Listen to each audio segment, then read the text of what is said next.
pen back. Okay. Probably use it. Yeah.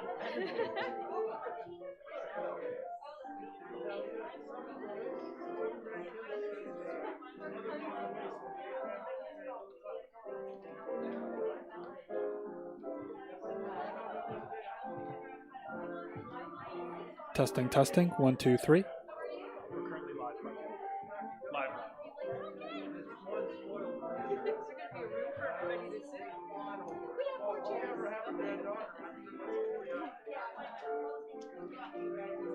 Okay, I gotta go meet some people. I'm 100% sure who everybody is. Now, Stephanie, you're very busy. No, I've got time. You got time? Okay. Should we go to the bar area? Yeah.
We don't sit together. We'll spread out.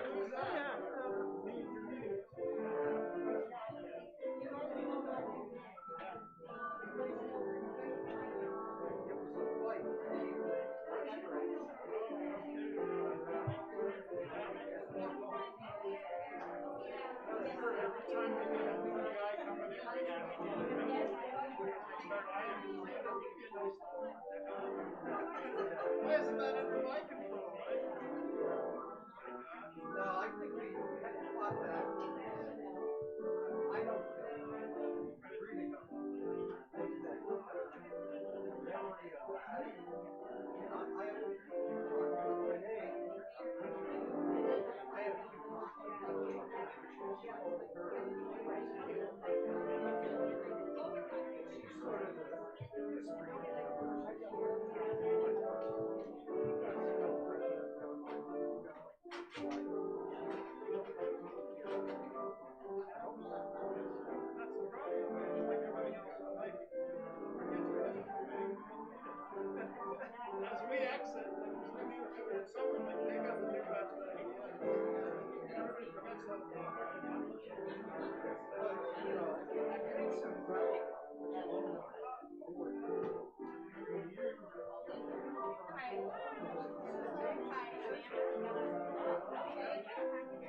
Thanks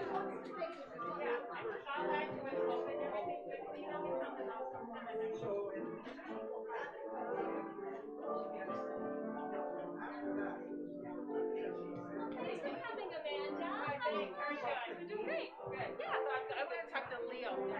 Some people came just for you, Amanda, so thank you.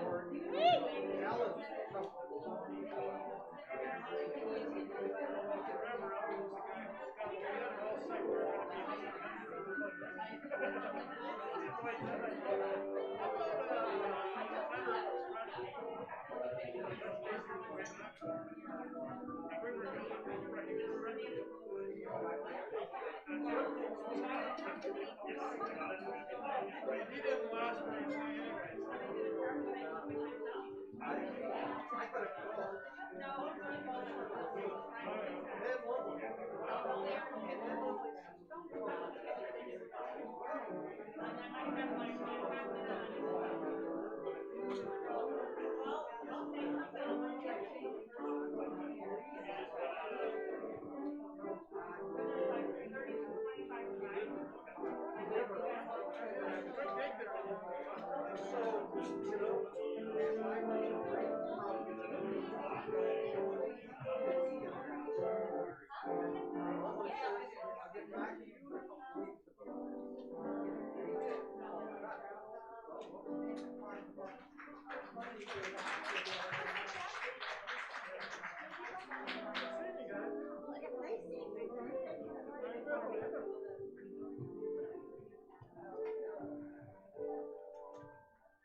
How are you?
Can I get the USB?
Look great, thank you. Smiling face, front row.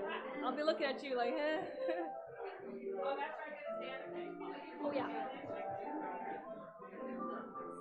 So Stephanie, I'm just going to do a quick update about our building and our projects, and then if you kids come and help, they're free.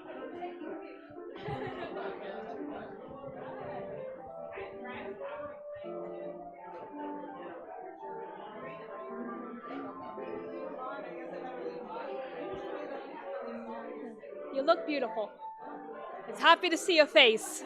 Jean, if you want to take yours down, but whatever makes you comfortable. I don't want to push. Lionel, it's a bit much, you know. You know?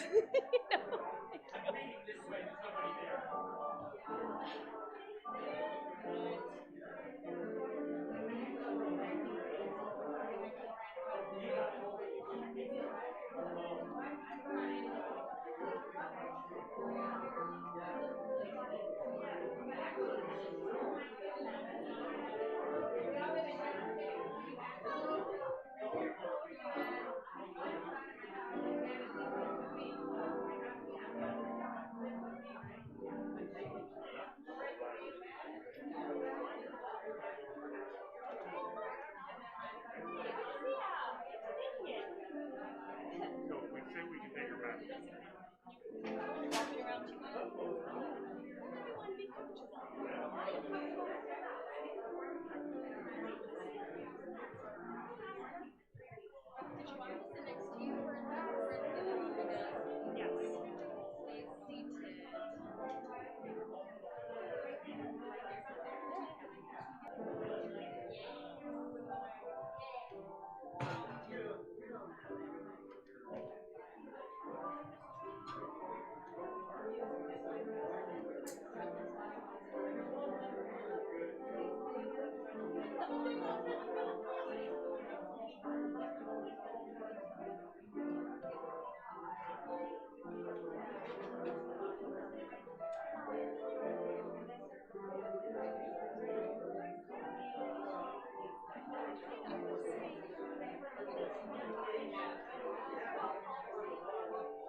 There's chairs down there, but we need to go live.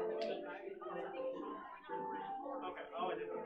Yeah. She just called me. Oh, okay.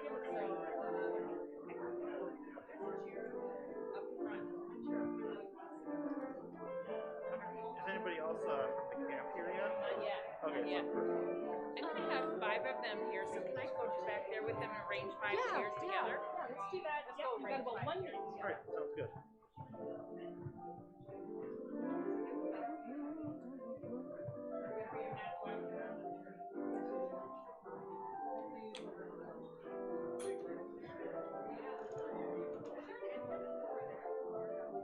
Looks like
Thank you. Round of applause for David Faulkner, please.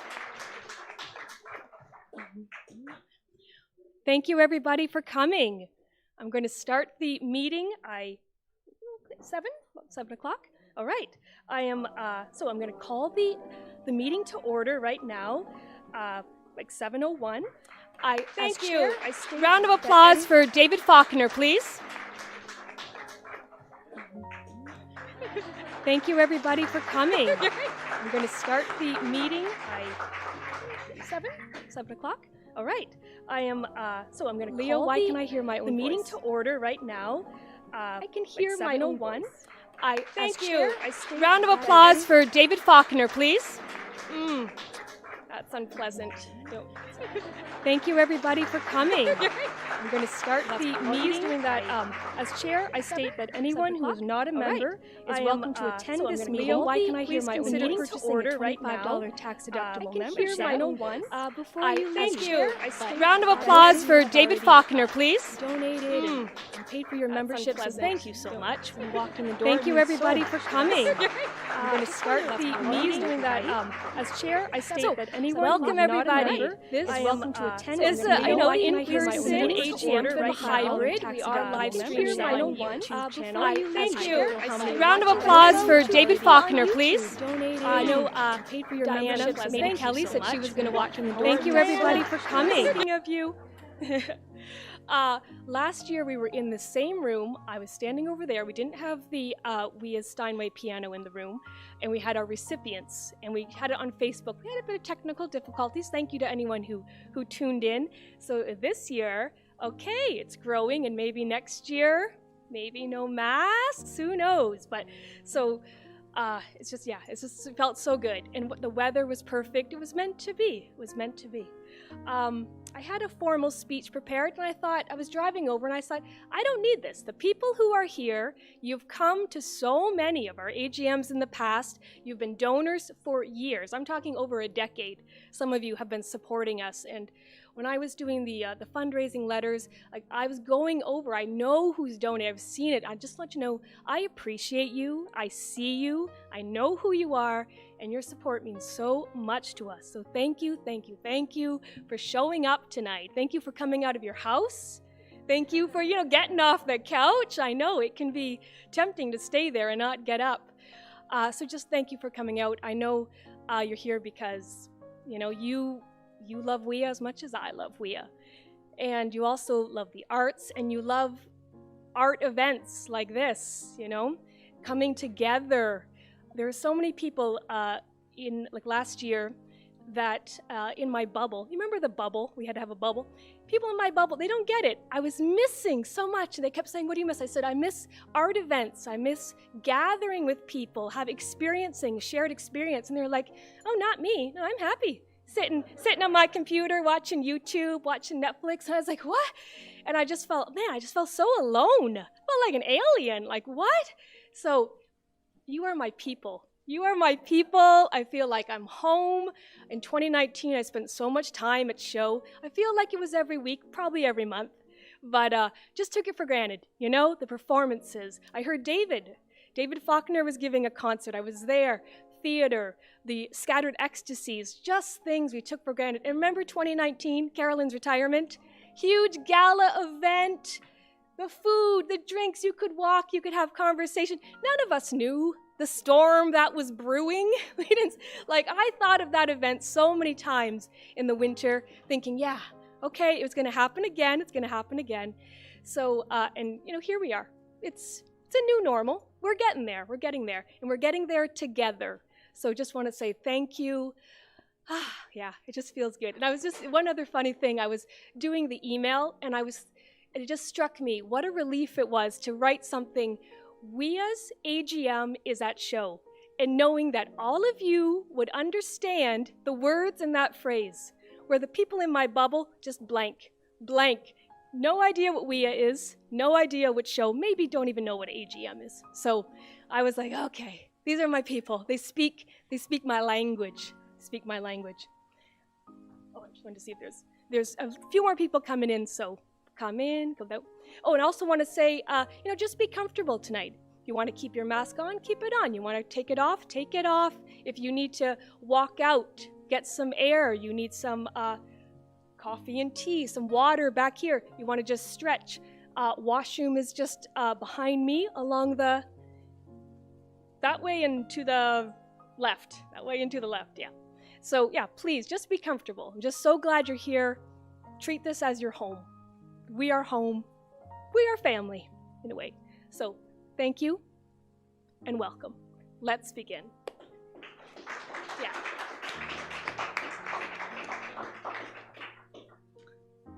All right, so Leo, we're going to go to slide 2, if you don't mind. Okay, so want to start off with a big thank you. First off, thank you to our donors. Thank you to people here. Like I said, some of you have been donating for decades. Thank you, thank you. Whatever you can contribute, we love it. It just means it helps boost my motivation to keep doing this, to keep fighting the good fight. Just want to have 2 big thank yous here. First off, Morris and Beverly Baker Foundation. They sent us a gift of $10,000. This was recently. I want to say maybe this summer. We did not ask them for it. It came out of the blue, and that was a morale boost to receive. That was like a gift from heaven to receive that, just to have them believe in us. And they have been our donors for so many years, and and we are going to use this gift towards our general fund, our endowment fund, and our CTO, Pathway to Literacy for Kids. So that will not, yeah. So yes, thank you, Baker Foundation. Yes, thank you. There. I'm not sure, maybe Bianca DeLuca, who's on the board, perhaps she's watching from home. Bianca, thank you, and thank you to the board, the Baker Foundation. And then just yesterday, the Windsor-Essex Community Foundation, they had their annual meeting, and they presented 11 grants, and WIA was lucky enough to be chosen as one of the grant recipients, and we received a grant for $7,000 for our Changing the Odds program. So yes, thank you. I want to thank my colleague, Karen McClellan, who is the Executive Director of Arts Can Teach. She helped me write that grant. It was 16 questions. It was pretty thick. And so, yeah, she helped me get that. And it was just, man, I was flying when I got that news. So that was so great. And they, not the award ceremony, they gave to the art gallery, to Art Site. There was a theater company. So there was quite a nice mix of community and art. So that was nice to see too, that the arts are being recognized, not just from WIA, but through other foundations. So I want to thank everyone who belongs to this organization. In case they're watching, thank you to the Community Foundation and all the work you do. Next, this is our agenda. And I'm going to confirm that we have a quorum right now, and I'm going to count about 30 members here. So please, 30 members to confirm quorum, please. Thank you. That was what I was wishing. I was like, 30, about 35 would be wonderful. This is great. This looks so good.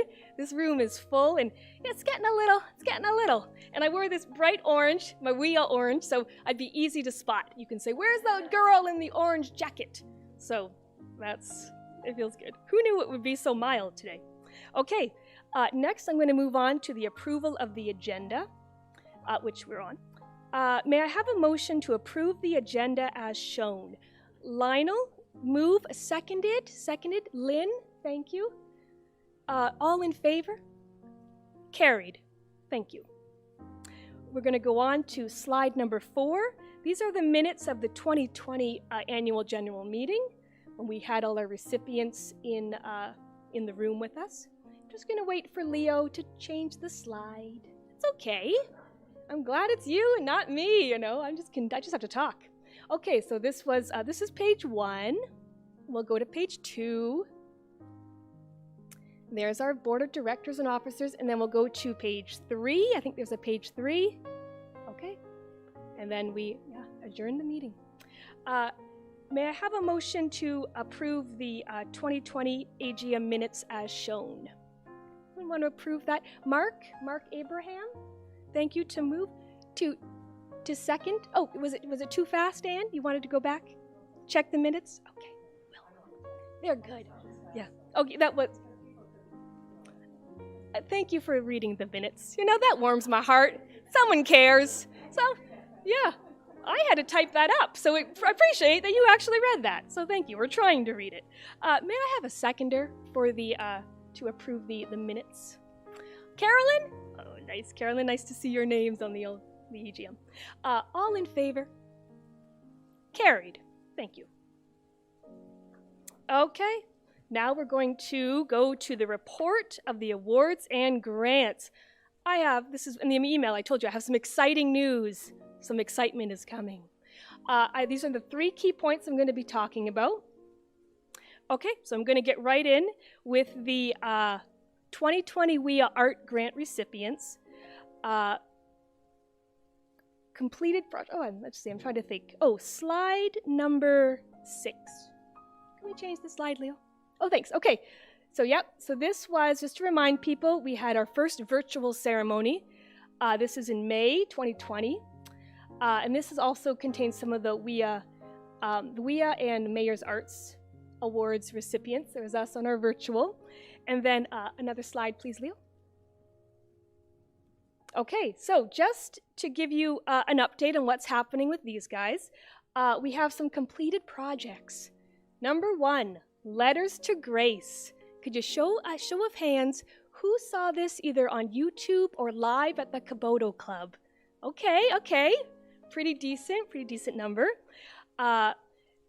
This was artistic direction by Patricia Fell, who is here this evening. She's right there, yes. Let's give her a round of applause, please. Yes. Windsor Feminist Theatre, art direction by Patricia Fell, musical direction by Nadine Delory, friend to many of you. The production was filmed in May 2021 and distributed on YouTube. 1 live performance was staged on August 15th, 2021, this year at the Kaboto Club, and then Nadine moved off to Montreal in September. But they got done. This, I highly recommend. You can still watch it on YouTube, right, Patricia? You can still watch it on YouTube.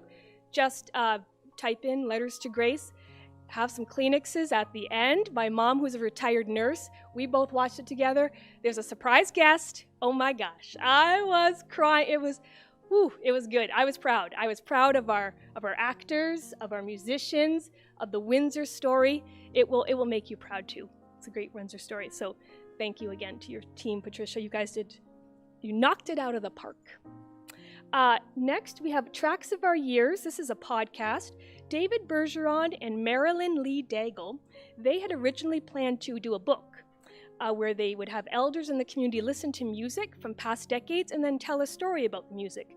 Well, the pandemic happened, and they switched to a podcast, and they end up releasing 5 episodes by the end of September, and then David moved on to Europe. We wish him well, you know? And next we have Marimba Collage. This album features contemporary Canadian classical percussion music performed by Dr. Nicholas Papador at the University of Windsor's School of Creative Arts, also known as SOCA, along with his current students and some of his alumni. The cover art was created by UWindsor faculty member Catherine Hurd. I see collage. The engineering production was also by the SOCA alumni. The Redshift music label will release the album in 2022. I will be sending out an email when that happens, so you won't miss it. Leo, we're going to switch slides here. And now we have upcoming projects, something to look forward to in 2022 or maybe 2023. We have Samantha Bedora. She was the Youth Poet Laureate. A lot of you are familiar with her. She is going to create a poetry manuscript that focuses on the financial, personal, and economic issues of Arabic immigrants in Windsor and Mexican migrant workers in Leamington. She doesn't have a title for her book yet, but she says the poetry is coming along great. She's quite pleased. Alexander Steele Zonjic, son of Lorraine Steele, he's working on his adaptation of Henrik Ibsen's Hedda Gabler, and he would like to perform it here at Show Studios in the recent the near future. Lorraine, I believe Alex is in British Columbia? Okay, I think you told me he's doing great in Vancouver. Okay, so that's what we like to hear. You know, of course we would like our artists to stay in Windsor, but they gotta go. They gotta go where you gotta go, and hopefully they'll come back and they'll bring the knowledge back, and they'll teach our younger emerging artists here. Next, we have Christina Bratt right at the bottom there. She's working on an art installation called Input Output. She hopes to have it come to 2022, maybe at ArtSite, maybe at the Arts Council. It's a collection of ambient sounds and 3D rendered images. It sounds very interesting. I can't wait to see what she's got. We're going to flip, thank you very much. Okay, we've got our friends at Arts Can Teach, who we partner with for CTO. This is one of their artists, April Morris. She's going to do an after-school program at Dougal Public School. She's just waiting, couldn't do it this year, so maybe the school year 2022-2023, maybe in September. Next, we've got the poets, Hildebrand and Stefanov. They are working on their poetry collection, Marshwood Songs, still coming along, got lots of poets, and they also are going to be featuring illustrations from local visual artists. And they don't have a date yet, but they're working hard. It's going to go to publication, they hope, very soon. And then finally, our friends at the WJCC, they have their 18th annual film festival. They're still waiting on a date. So this is, you know, things are still waiting, but it's in the works. They're going to feature 10 Jewish films from across the globe. When that comes out, I will let you all know. Emails forthcoming. Emails forthcoming. All right. Next, we're going to move on to the second point. The WIA's Awards and Grants Ceremony happens every 2 years. It's biannual. 2020 was virtual. I'm hoping, maybe, fingers crossed, the Capitol Theater, where we're supposed to have it in 2020. Hoping we can have it there. Sometime in May. We don't have a date yet. You know, things are still kind of weird, but we are going to work on that. Next slide, please, Leo.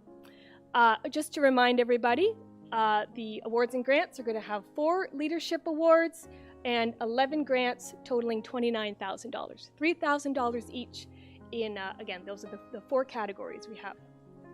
And I'm just going to get some water. Leo, if you wouldn't mind changing the slide.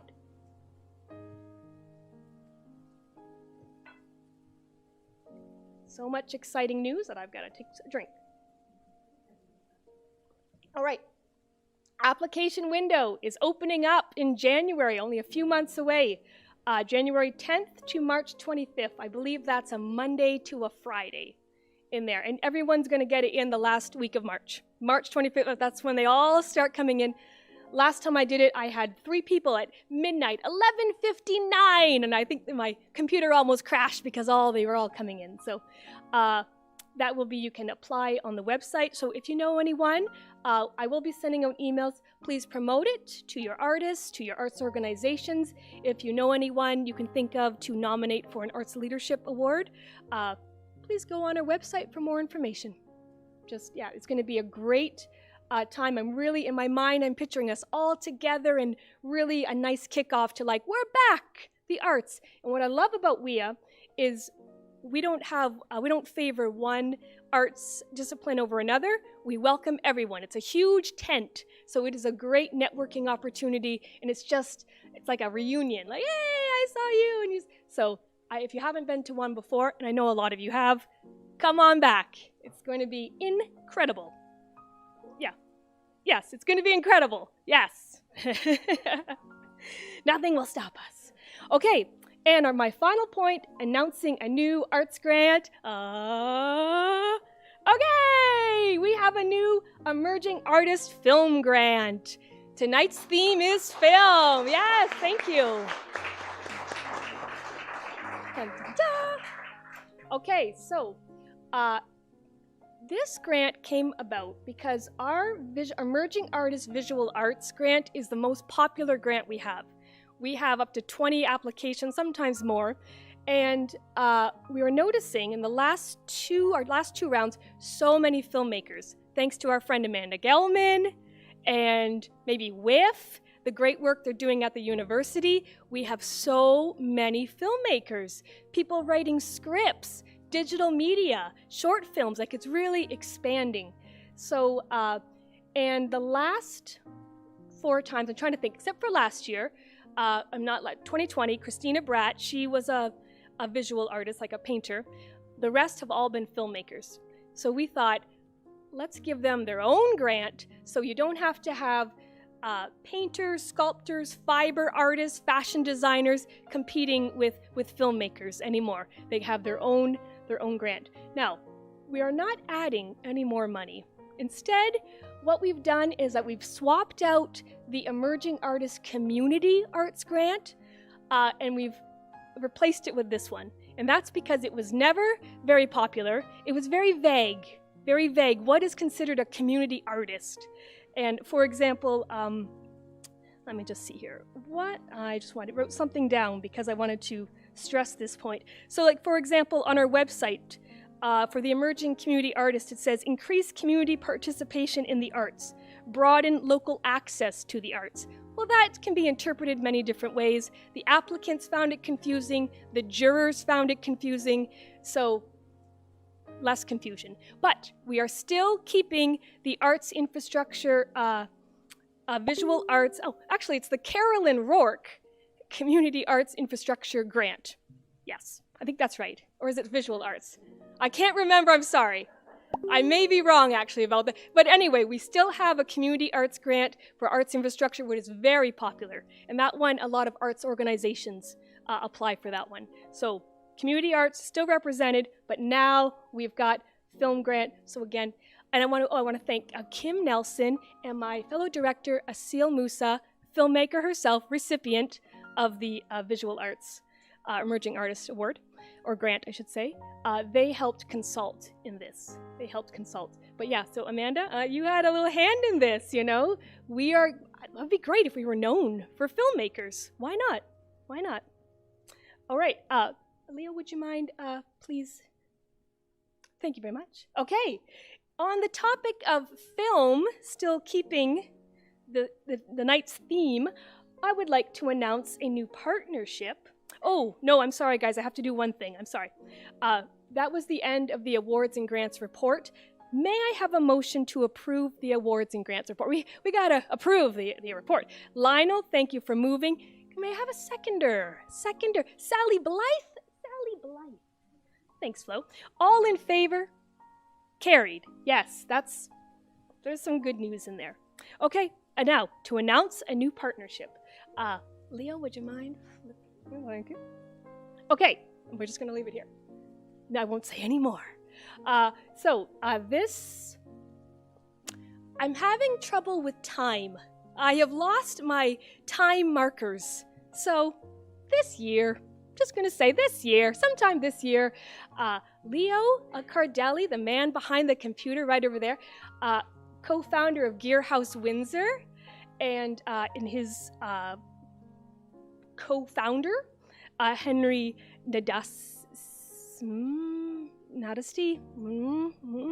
Henry Nadasi. He, so them, along for Gear House Windsor, and Pat Jefflin of Canadian Arts Production, many of you know Pat, they approached WIA and said, would you like to partner for a new film competition for secondary and post-secondary students?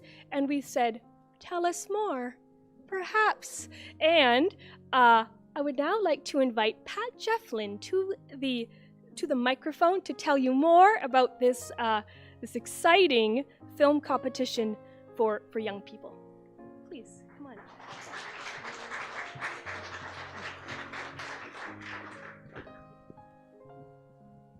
See if I can get this. Used to be mine. Good evening, everyone, and anyone who's watching online at home too.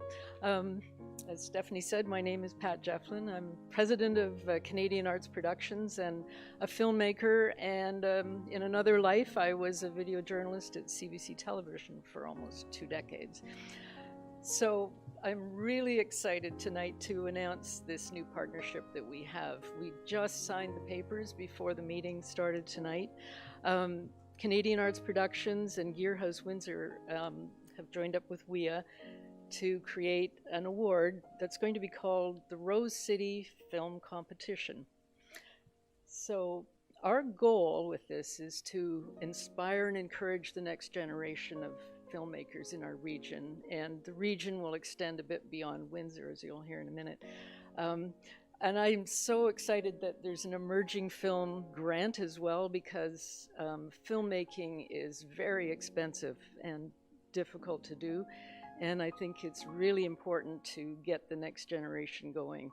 Anyone who's ever made a film knows how expensive and challenging it can be.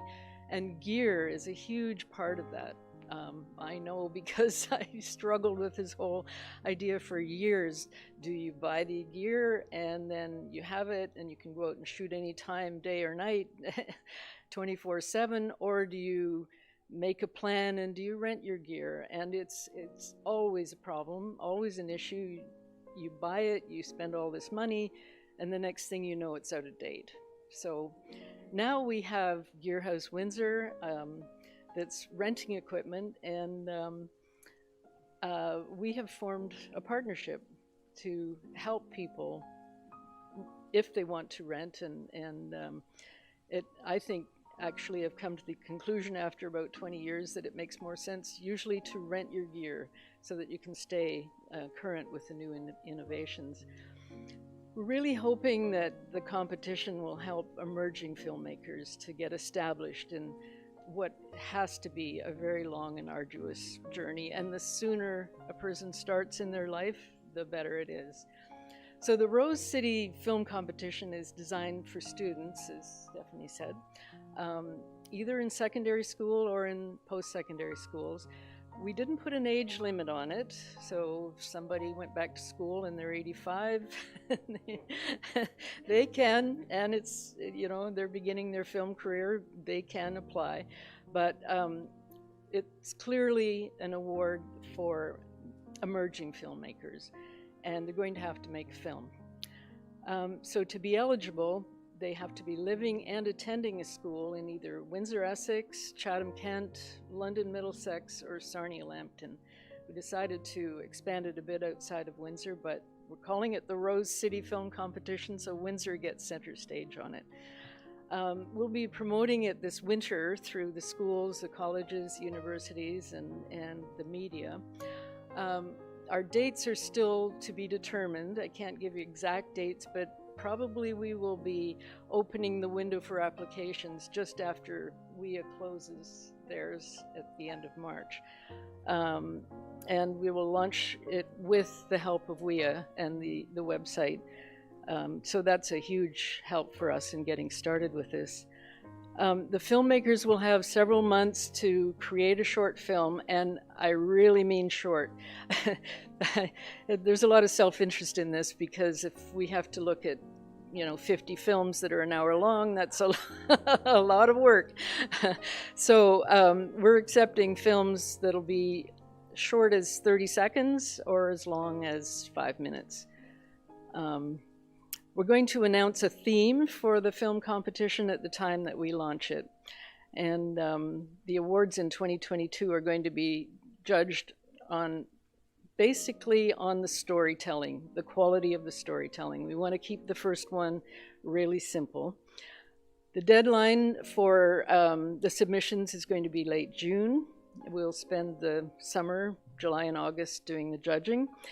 And then we'll be announcing the winners in late September. We're still, because of COVID and all the uncertainty, we haven't decided exactly how we will be doing that yet, but we'll be determining that as the winter and spring carries on. So we're going to have $2,000 in prize money to distribute in 2022. We also intend to have award film-related benefits, so that things like free or discounted gear rentals, courses, and training, because again, our real goal here is to help people on this long journey that they're just getting started on. The winners will get bragging rights, of course, and they'll be able to use their film as part of a calling card or portfolio posted online. It's set up to run for 5 years, and we do expect it to evolve over time to include aspects of filmmaking beyond storytelling, such as acting, directing, cinematography, lighting, and sound. But we're going to see how the first year goes before we determine anything like that. So I really want to thank my partners at Gear House Windsor, Leo Cardelli, who's helping us live stream this event and make us look good up here with the great lights, and his partner Henry Nadasti, and for coming on board with this idea. And we're sincerely grateful to all of you here. The Windsor Endowment for the Arts, Stephanie Bernard, has been so helpful. Thank you for accepting us as a partner for this.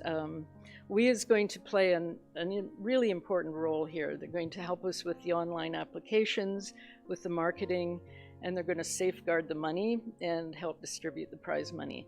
So this will allow us to give tax receipts for any donations that we receive. We're really still in the early stages of planning the competition, but if anyone has any questions, I'd be happy to try and answer them.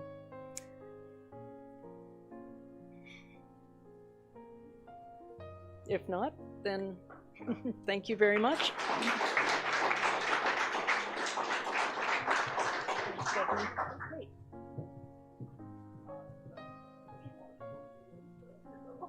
Yes. Do you want me to give any preamble about the short video?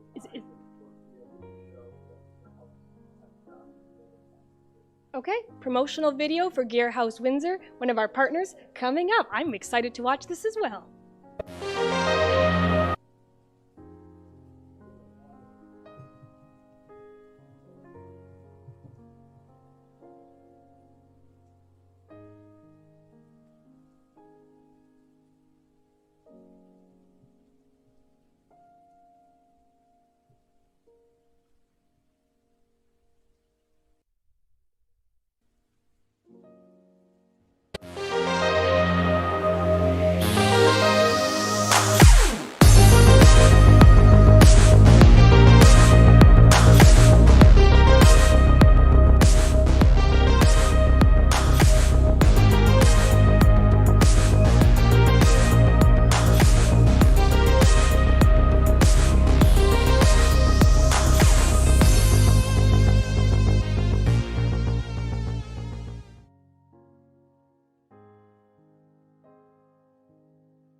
Good hands. This is amazing. This wow. Okay, this is the future. Leo, you're the future. Good luck to you. And yes, in the Rose City Film Competition, that's more even the younger generation, and again, cultivate it here in Windsor, here in southwestern Ontario, to be known around the world. So thank you, Pat, for it. Oh, and members, good thing you came tonight. That was a scoop. No one else in the city of Windsor knows about that, so a nice little benefit of being a Windsor member. Okay, now the change in the odds. So many of you are donors. Oh, I gotta move this up a little bit, sorry.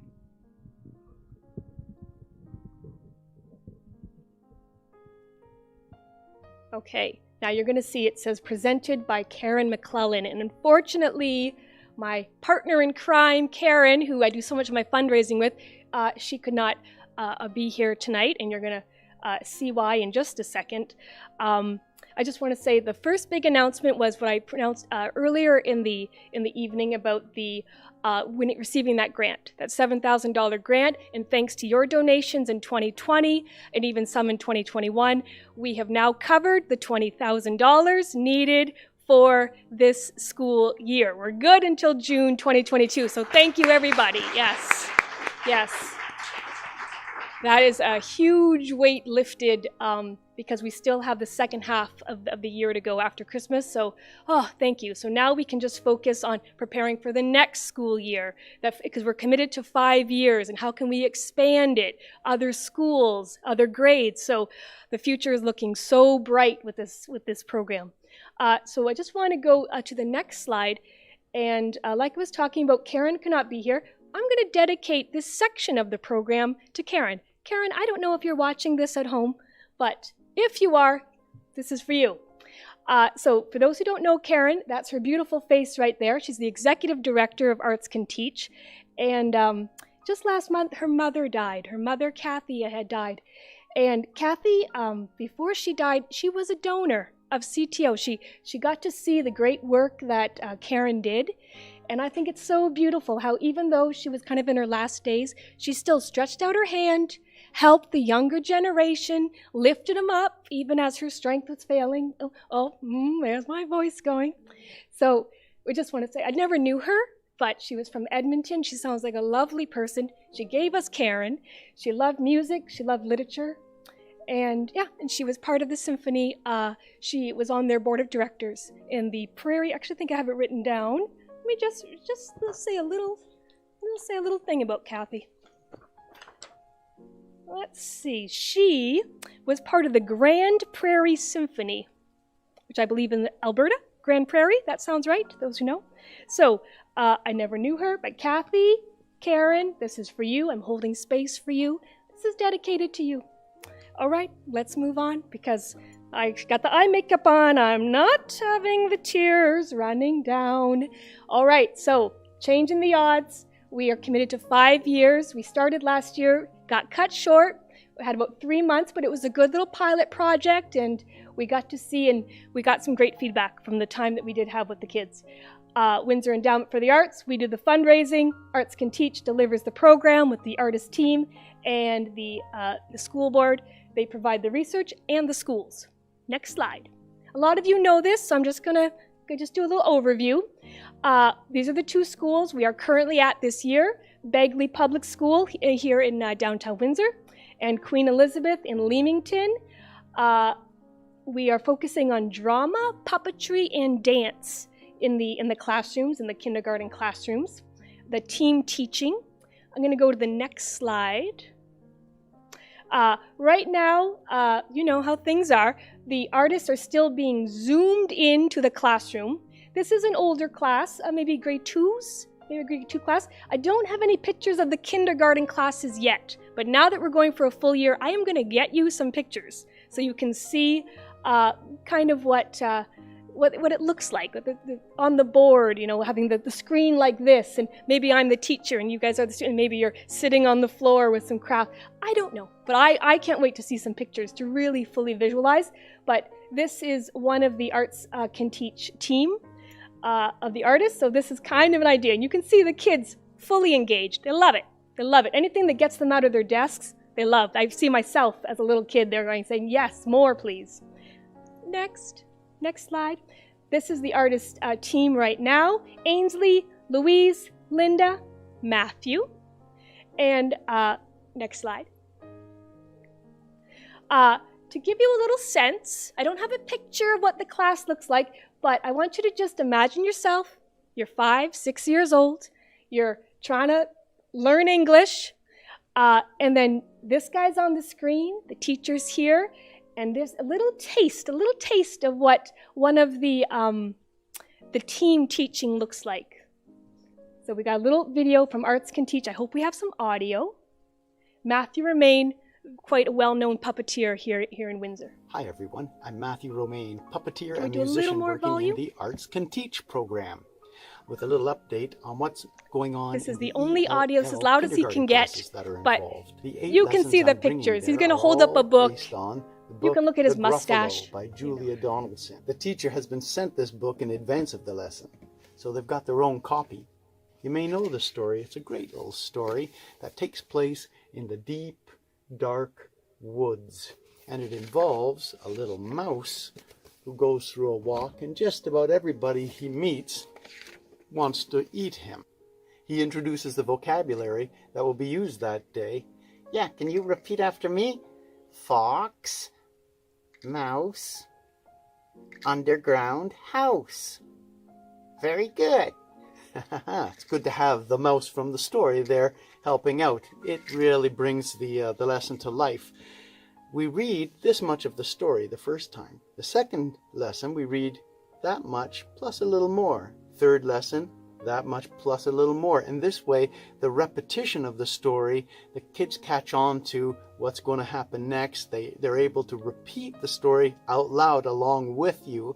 And that's really the point, isn't it? To get them speaking.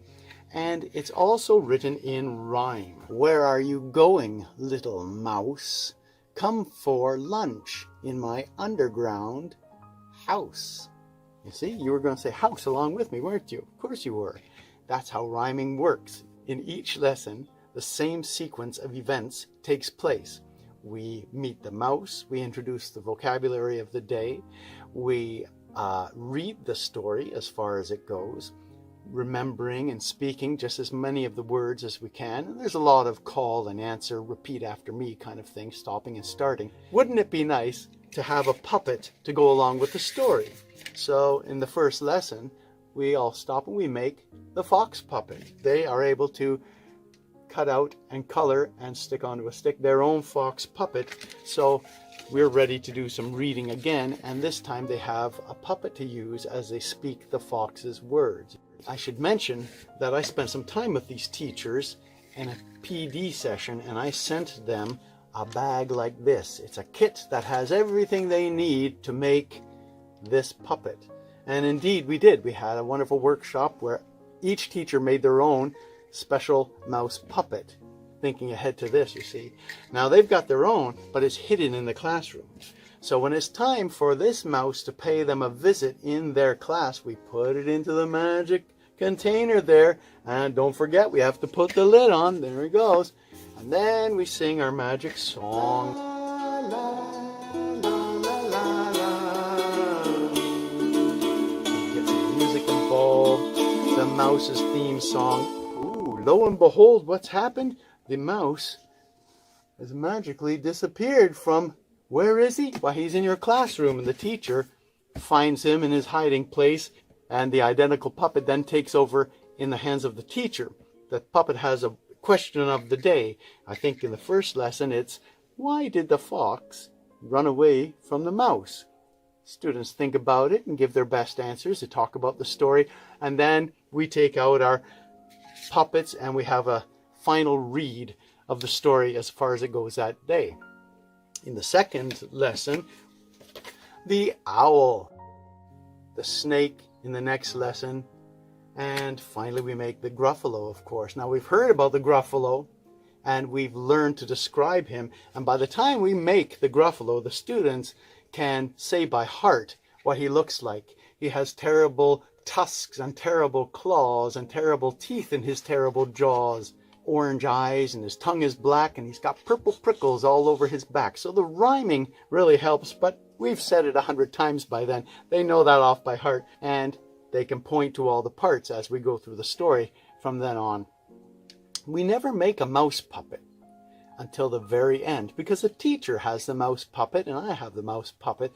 But in the end, we decide, wouldn't it be nice to complete our set and everyone make the mouse, and we'll even give him a nut to eat at the end of the story. And that's a bit of a spoiler for you now, because you know the mouse lives. He doesn't get eaten by the Gruffalo. So there you go. At the end of the lesson each day, they send the mouse back to me here in the studio with the magic music and the magic box, and we're ready to start the lesson the next time we get together. After all the lessons, the teacher knows that I've got a special YouTube clip for them to see anytime they want, in which I'll be singing the Gruffalo story. And they can sing along because the words don't change. They know the words by now. So it's a lesson that can keep going on and on long after I've left the classroom. Virtually, that is. I hope that brings you up to date, and we're having a lot of fun in the Arts Can Teach program. Bye for now. Yeah, isn't that amazing? And then, did you all catch the part about you put the mouse in the container, the teacher? I mean, I love it. He's stuck on the screen. The teachers in the classroom, they're doing the best they can. They keep going. Creative minds at work. That's what's great about artists. You know, you come up with solutions, okay? And they make it fun. Now imagine next year, Matthew in the classroom, interacting with the kids with that fun mustache. Like, wow, you know, even accelerate. But it's still great with just this. And it's not just him and the teacher. I just want to say there's also early childhood educators there. There's speech pathologists, and there's a research team. It takes a village to raise a child here. It's a whole team helping these kids. And it's not just about the students. He also has PD days for the teachers too, so that they can teach it in their classrooms, and they can spread the creativity, and they can use these ideas, and so that all of Windsor is, and all the kids, everybody's has these great ideas to work with. Just tools in the toolbox. I was a teacher, and whatever idea I could get, I was thankful for it. It's like, yes, you got to teach the same material over and over. I need some new ideas. I'm going to go with the next slide here. Thank you very much, sir. And just want to remind people, we do have the STEAM classes as well. Right now, we've got 2 STEAM classes being led by Louise Paquette at Dougal Public School. And I want to thank, let's see here. I want to thank Doug and Randy Fox and PCR Constructors, Inc., Paolo and Vicky Calovino for sponsoring those 2 classes for their 4 weeks. At the end, I'm going to be sending out, maybe in December, I will send out an update to everybody, let you know what's happening in those STEAM classes. Maybe grade 3.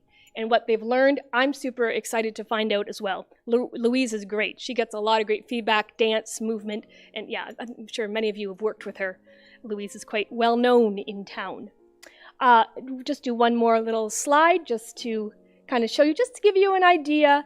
So they use arts to teach like science, technology, design, math, something that, you know, little kids in grade school would be able to do. And that's kind of a fun idea. I know we have some architects and some engineers in here, so I think you can be like, yeah, that'd be pretty cool. If you were like 8 years old, that might spark and can change the whole trajectory of your life. You could be like, I love this. I want to do this for a living. Next slide, please. I don't quite remember what I have on here. Oh, yes, and then this is about the research team. This is going to be coming out this summer, and I'm going to send it out to all of you. I can't wait to read the report, find out, share the findings with you. I'm sure they're going to be amazing. I'm sure it's going to be successful. We already know this, but now we'll have the data to back it up. Next slide, please. Okay, so that ends the exciting news of the Changing the Odds. I'm sorry Karen was not here. Karen has different energy than me, but you were stuck with my bright orange and my energy. We didn't have that little calming. But it was a change of voice. We're going to go to the financial report. I'm going to bring up, go back a little bit. We went too far. First, we got to bring up Julia Lee. Yes, Julia. Come on up, Julia Lee from Gordon B. Lee and Associates. She's going to do our financial report for you. And Julia, sorry. Thank you. It's very hard to go after that amazing presentation. Okay, bear with me. I'm going to be short and sweet. So again, the year end is June 30, 2021. We issued an independent auditor's report that is qualified, but that is standard based on charity nonprofit due to the type of revenue. And in that report, it lays out management's responsibility and the auditor's responsibility. And these statements have been approved by the board of directors. The total assets for the year have increased just over 37,000. And again, the endowment fund holds most of the assets. So again, that's always a good thing. And then the revenue, the donations were still good considering COVID and there was no fundraising activity. The investments made money, which is always a good thing. And the expenses were less than last year, so this resulted in excess of revenue over expenses with all the funds of $36,929. Okay. Then there's just some notes to the financial statements. There's no changes to the notes. There's been no accounting changes that I had to talk about. If anyone wants a copy of the statements, you can let Stephanie know and I will send over a copy. Everything has been filed or mailed and signed off. Everything will be in the mailbox or e-filed tomorrow. So if anyone has any questions? No? Okay.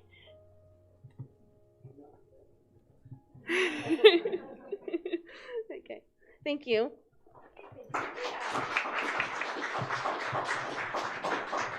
Thank you, Julia. May I have a motion to approve the financial statements for 2020-2021 as presented? Anyone want to move that? Lynn, okay. And seconded, oh, Susan, thank you, Susan McLeod. All in favor? Carried. All right. We are almost nearing the end, everybody. I'm just checking my watch. 10 to 8. We're going to take a little, I'm going to finish the AGM. We'll take about a 10-minute break. If you want to have some coffee, walk around, take your mask off, get some air, go to the washroom. And then our guest speaker, Amanda Gelman, will be coming to the stage. I forgot to welcome our guest speaker earlier. I'm sorry, Amanda, but, I'm just talking to her up the front, like you all know this. So she's the more in our More Than the AGM. And she has she's got some guest speakers of her own, part of her presentation, so you are welcome to stay after the AGM. You can go, like I said, be comfortable. This is your home, whatever. There's no judgments here. Do what you gotta do. All right, we're gonna move on to the appointments of, I have to move on to the appointment of auditors before we can't leave the financials yet.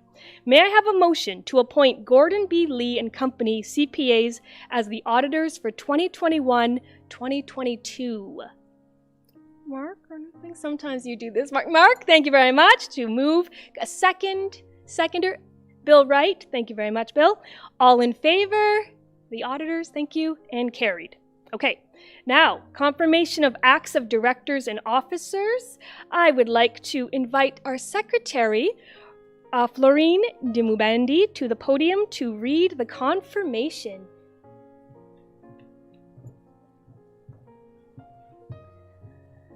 That all acts, contracts, bylaws, proceedings, appointments, elections, and payments enacted, made, done, and taken in good faith by the directors and officers of WIA to the date of this meeting, as the same are set out or referred to in the resolutions of the Board of Directors, the minutes of the meetings of the Board of Directors, or in the financial statements of WIA, are approved, sanctioned, and confirmed.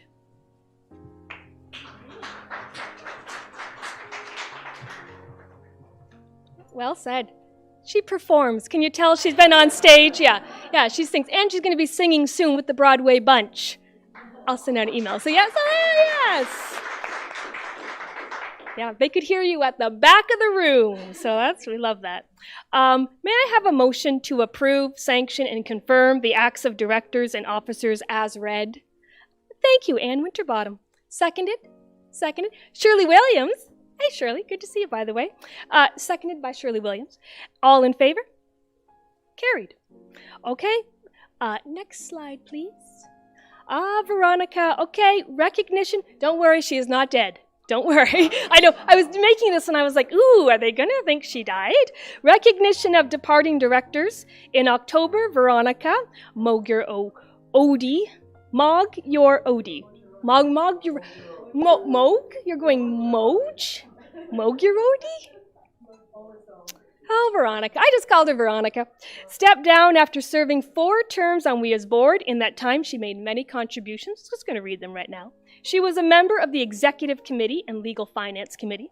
She chaired the committee which undertook WIA's web redesign. We're very happy with that. She was a juror in 2018 and 2020 on several of the panels for WIA grants, and she spoke in the community about the role of WIA, and as the organizer of the DIY Urbanism Symposium in 2019, and she ensured that WIA had a voice there. A lot of you were at that DIY symposium, I remember. We thank Veronica for all she has done in support of WIA, and we are comforted in the fact that she is remaining in Windsor and can be relied on for support and advice when asked. Thank you, Veronica. We miss you.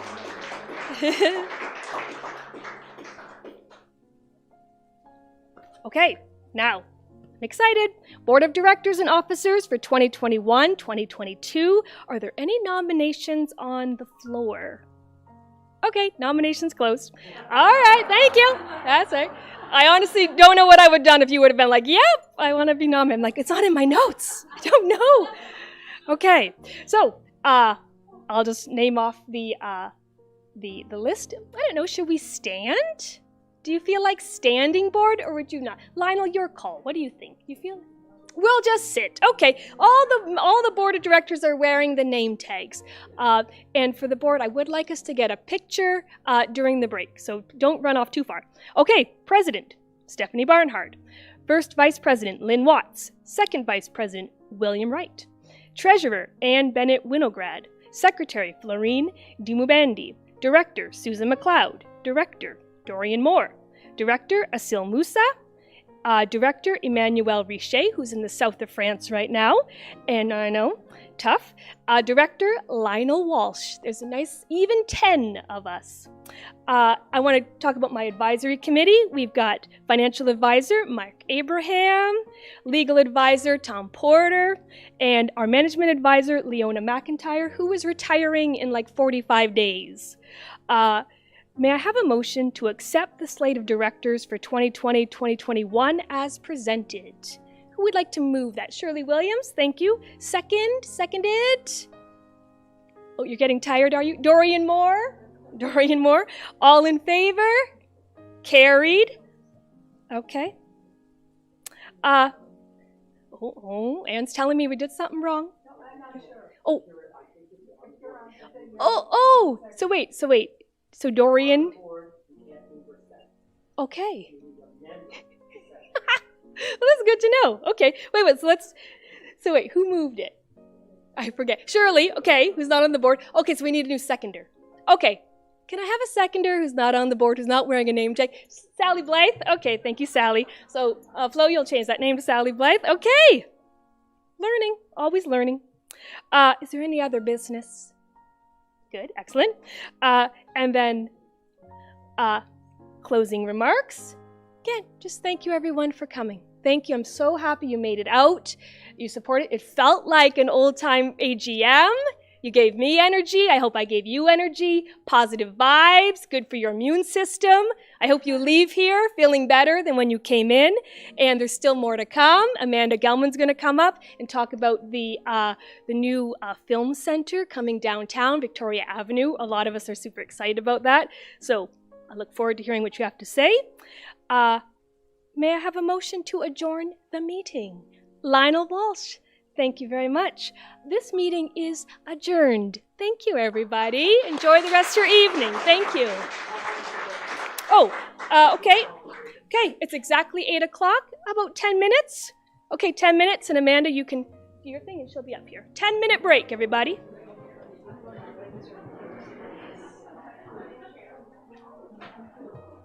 Make sure you guys do over here and watch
Everybody, we'll go 2 minutes, just 2 more minutes to get your seats. Then Amanda's gonna come up. Sorry, Amanda.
Thanks for staying tuned in. Want to get another cookie and then sit down? Okay. No problem.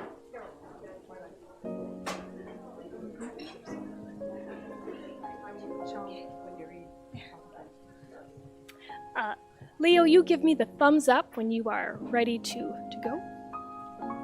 Yeah, okay. Okay, everybody, without further ado, I'd like to welcome Amanda Gelman, Executive Director of the Windsor Film Digital Media Creative Arts Center, to the stage.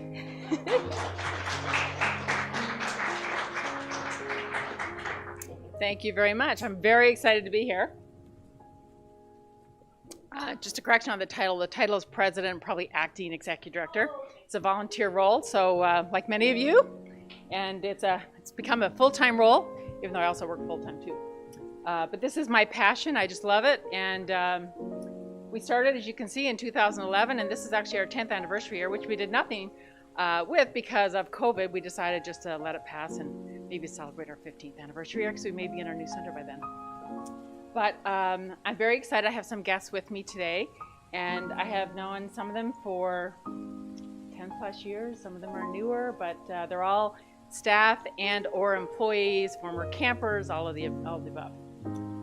So I'm going to go through a PowerPoint presentation, show you some pictures of where we are, where we've been, where we're going, and everyone is wondering why we haven't done this yet and what's taking so long. So I thought I'll just start from the beginning. So next slide. I'm going to push this table up because I really can't see very well. Thank you. Thanks. That's okay. So what's our story? Why the wait? So as you know, we had a different building for a little while, and people didn't really understand what happened there. So I'm going to talk about it. And so we incorporated in 2011. We plan to restore 709 Ouellette. We did keep that building for quite a few years, but in 2016, we actually moved to 586 Ouellette. And most people did not know we were in there. That's the old TD Bank building on the corner of Wyandotte and Ouellette. And so Dave Petretta was happy and took great care of us there. And then we signed a offer to purchase the downtown mission in November 2018. So 3 years later, here we are. So we've been very patient, they with us and us with them. We stayed in the TD Bank building, though, up until right before COVID, and then everything changed. So the pandemic arrived in 2020, and we actually closed many of our programs. But they continue to grow despite all of that. Next slide. So the camp, just to talk about the camp for a second. A lot of people, including my close friends, said, why are you hanging around with all these kids, Amanda? And I said, well, you know what? It takes a while to build an industry. You're going to hear from one of our speakers in a few minutes. She's been with us since she was 9 years old. And if you think about how long it takes to build an industry, it's a good 20 years. So you don't really start with a 40-year-old, you start with a 10-year-old or an 8-year-old. And we decided to start a summer camp. We didn't think, to be honest, it would go like it did. When we first looked at the 709 building, we actually had it in mind for a place for graduates of the university and the college to go to help them build their careers. But then my daughter, to be honest, needed a summer job in film. And I said, you've taught Sunday school your whole life, let's start a camp. So then we started the camp and it just grew from there. And the first camp, I think we had 20 kids, 10 free from Children's Aid. And then I think we've had more than 375 children and youth go through our program, and many of them 20 and 30 and 40 times. Next slide. So as you can see by the bottom right-hand picture, we're overcrowded. So that is our space in the TD Bank building. We could not stay there, and so we talked to Dave, and that's when we put in the offer to the mission. We needed a larger space. Sorry, just go back one. Sorry. So by the time we were here, we also started other programs, and we were operating in 3 different facilities, 11,000 square feet, and we needed to go in one building. Now, next slide. So we also had, at the same time that was going, in 2018, prior to COVID, we started a seniors program for seniors and youth, and the seniors were teaching filmmaking and computers and all kinds of things. And even I, to be honest, at that point started making film. As many of you know, I launched my own documentary last year, Aging and HIV, and right now I'm working on 3 more documentaries, one with a PBS 4-time Emmy Award winner, and one on human trafficking, which I'm very excited about. But there are all kinds of people in town, all different ages, and the intergenerational thing is what makes it work the best. Next slide. So the Plugged In Youth program shut down with COVID. So we started instead Seniors Views. So we have a podcast, we have a webinar, and we also have youth and seniors making short films together as part of that same program as Seniors Views. Next slide. We also have Windsor Ethics Showcase.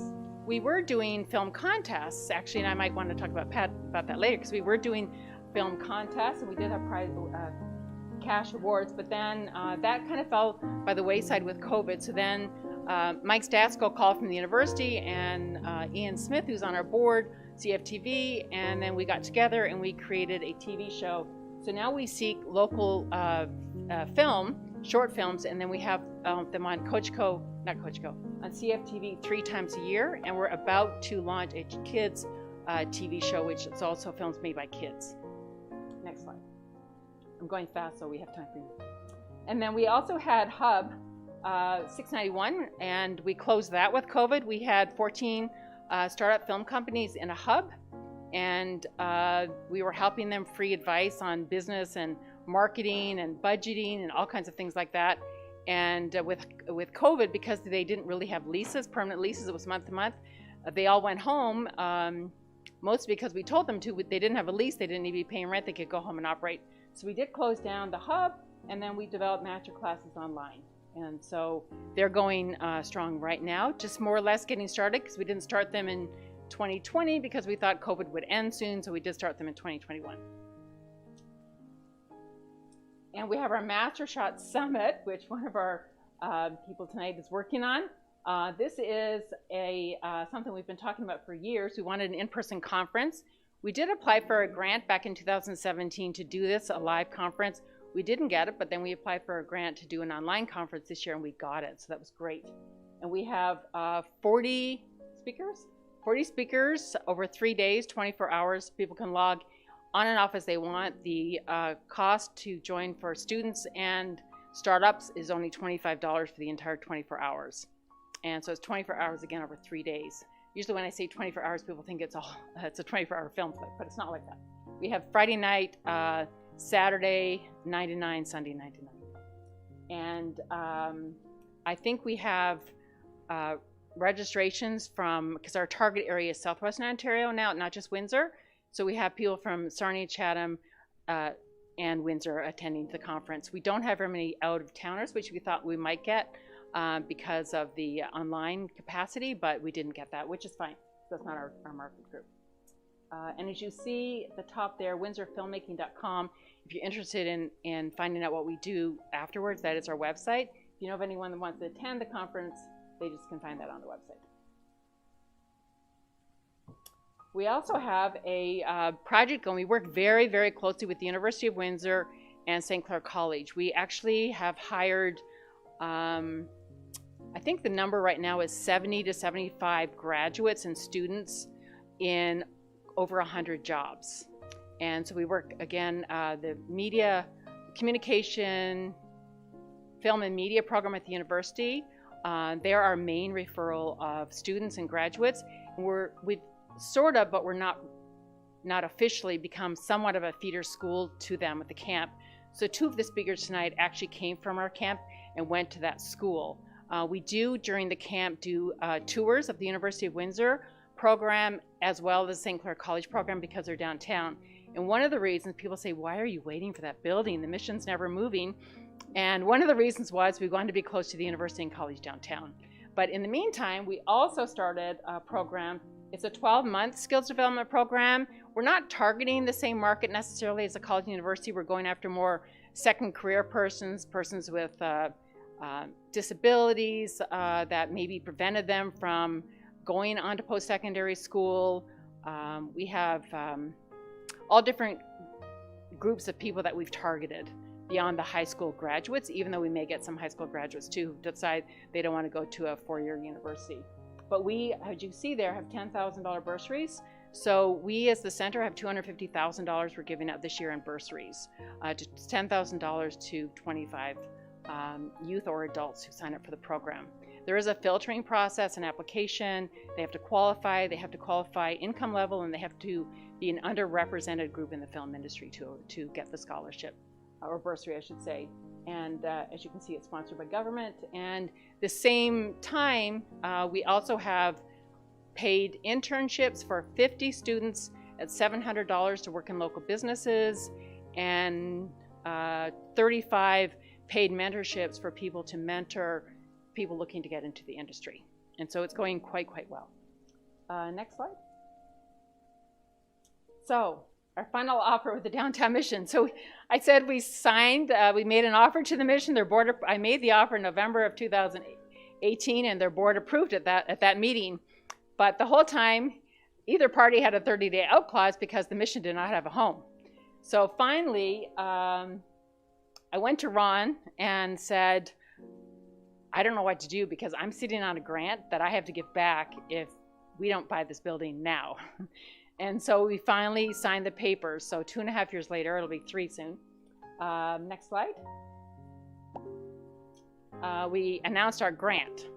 So it's $2.9 million was the announcement, but just to be clear on that, $2.1 million was the actual grant, and the other money we're raising privately. We do have a nonprofit as well as a charity, so we can offer tax receipts.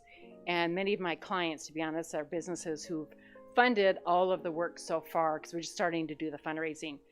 So my clients funded the architectural fees and a lot of the work that we're doing right now, and all our drawings and all of that. Next slide. So it's all about, at the end of the day, downtown revitalization and job skills training.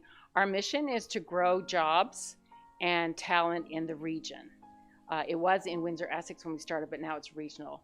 So anything we do is all about that. We don't really compete with anybody. A lot of people thought in the beginning we were competing with WIF, but they show movies. We encourage people to make movies, so it's very different. Leo and I have talked. We used to rent out a lot of equipment, and we have a lot of equipment in storage right now because we don't have a facility technically. So when we start renting again, we're probably going to call Leo and go in partnership with them. I was thinking Leo could probably help us rent our equipment. We do have a grant that we got last year for $150,000 to upgrade our equipment, which the first grant we got for our equipment was $75,000. And so we have quite a bit of equipment that we will go back to renting out eventually. We also have about $60,000 for our equipment at Westerville College right now that filmmakers could be renting, but with COVID, it's just all too complicated. The Westerville the production program will eventually be taught in our building, so the equipment won't need to be at their site. That'll be at our site anyway. It's easy to rent out on weekends because they only use it 2 days a week at Westerville. Next slide. So now we're going to look at pictures. So this is what the building looks like now, as you know it. You have to get the church with the pews are out. This is what the offices look like. The back of the building, you'll see the front of the building, and then some of the rooms. So that is what we're going to make into a state-of-the-art film center. People look at it like, yeah, right. Next slide. So this is what it looks like now. So we have hired, and we're very proud of this, we've hired 10 individuals through Unemployment Help Center and the Public School Assessment Program. And they were all unemployed, and we hired a supervisor for them, and they are doing all of the pre-demolition work for us. So they have done this. So we have 10 people working for us for 20 weeks, and so it's an employment program also.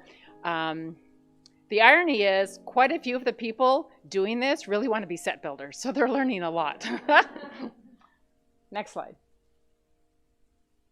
So this is phase 1 that you're going to see right now. And we will be calling the building, sorry, go back one more. We will be calling the building Media Arts Community Center.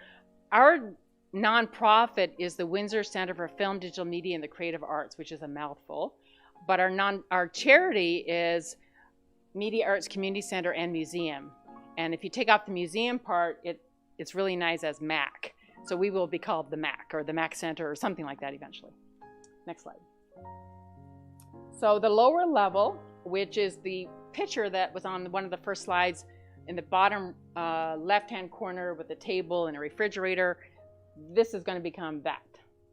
And so we're quite excited. This will be the small studio. It's Studio A, and it will be available. It will be a rental facility, Sliding scale rental facility, so students and startups get it at a different price, but if we have a visiting director coming to town who needs a facility, then there will be a different price for that. So it's a sliding scale again. Next slide.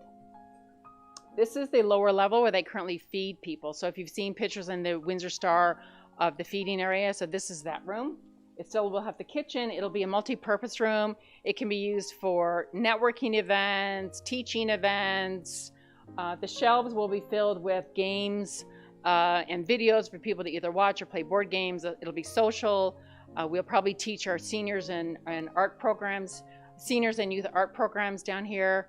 So it's just a multi-purpose room. People can rent it, use it, and possibly if there's a film screening that somebody might have in the building, they might want to go in a room later where there's a kitchen and have some food and just hang. And so it's whatever the community decides it to be, so we're calling it the Community Commons. The first floor of that same area, we're not in the church yet, we're in the back part of the building, just so you know. This is going to be called the gallery, not meaning the art gallery, just the gallery. And it too will be a flexible space, so all of the rooms in the building will be flexible. So here, in the summertime, the camp, for instance, will use this area. So we have kids in chairs and computers. The kids' camp will be way too big for this, so we'll be using the whole church also in the summertime. This is the first floor also. We'll have 4 editing suites. There are editing suites throughout the building. There will be 8 in all. So they will be voiceover booths, editing suites, that kind of thing. Next. And then we have the upstairs, we have the loft, and then we have the animation and gaming classroom, which actually can be used for any kind of teaching. And again, flexible desks. We probably won't use the desk that the artist put there. And I got the idea for that yellow wall with Charlie Chaplin. And when I was in Poland last year visiting film schools, they had a wall like that, and I thought, I want one of those. So that's where that came from. But this is 2 different spaces, same floor. They adjoin through a door, informal teaching room. Next space. And this is our auditorium. So this is currently the church. So you can see it from different versions. So if you're, I put the Harry Potter picture in there because I thought a lot of young people might be interested in that. But you can have a themed fundraiser in there, or you could have a fashion show, you could have a dinner. But most of all, we're interested in filmmakers using this space for fundraising for their own films. We have met with so many young people who cannot really do big fundraising on GoFundMe and places like that. They don't have lists. They really don't have the contacts or the list to raise money. But they can use in a space like this to raise money, and we will help and train them on the art of event planning and fundraising and all of those good things. So that's what we're really hoping the space for. It'll be also great for the charities in town and arts organizations to have a space if they want to do fundraising. We're not probably going to do weddings. I don't see us doing weddings at all. That's more Larry Horowitz forte at their church. This is more of a film center, but film encompasses all art. So anyone that wants to raise money, especially for their art or program, we're in. Next. So phase 2, which has not been approved yet by City Hall, just so you know. So none of this has been approved with permits. So if you drive up Victoria, you'll know the garden where people hang right now. So this is it. It's going to be completely transformed. There's enough space there to put a 7,000 square foot building. I would make it a 10,000 square foot or even 15, but city bylaw doesn't allow me to go out to the sidewalk far enough. So the outdoor piece, the red, it's a fabric, a heavy fabric that will come off in the fall. So therefore it's not a permanent structure. So I'm allowed to do that. So we're going to call that the outdoor living room, the patio, and then we'll have the parquet here going into the new building. There will be an elevator here so you can get into the other building from here also. We will have 2 elevators on each side of the building.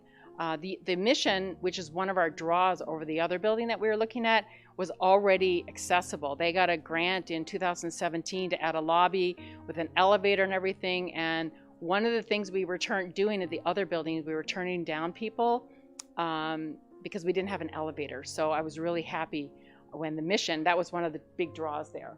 But this building will have 2 elevators, and one of them will be large enough to bring things up to the sets. Next. So in this building, we'll have 3 floors. The lower level will be a screening room with 100 seats. So if filmmakers want to screen their films. We've also had a lot of smaller groups coming to us wanting to raise money for their films. And they may not be big enough to go into a film festival, but we'll still help them. Next. And then the second floor will be production studio B, because it will be much larger than studio A. And then on the third floor, we have a music studio. So it's quite exciting. So the $2 million to $2.1 million, which will be 2.9, is to renovate in phase 1 only. So phase 2 is going to be another chunk, which I won't even get into right now because it hasn't been approved. And I do have a figure, but it's quite large, so I won't even throw it out. But we are going to do it because I always, you know me well enough to know that if I say I'm going to do it, I'm just going to keep doing it until I drive somebody crazy and it's done. So this has been great, a great experience for me. I just love it. I have a degree from number of years ago in business and one in art, and I went into marketing and fundraising and all those things. And to be honest, if I was 8 years old today, I would be going to film. I wouldn't have done all the things that I did. I did more photography and jewelry and all of those things and watercolor. But I'm so excited for these young people because that's where it is. And I'm actually excited for me and my friends because we're all making films.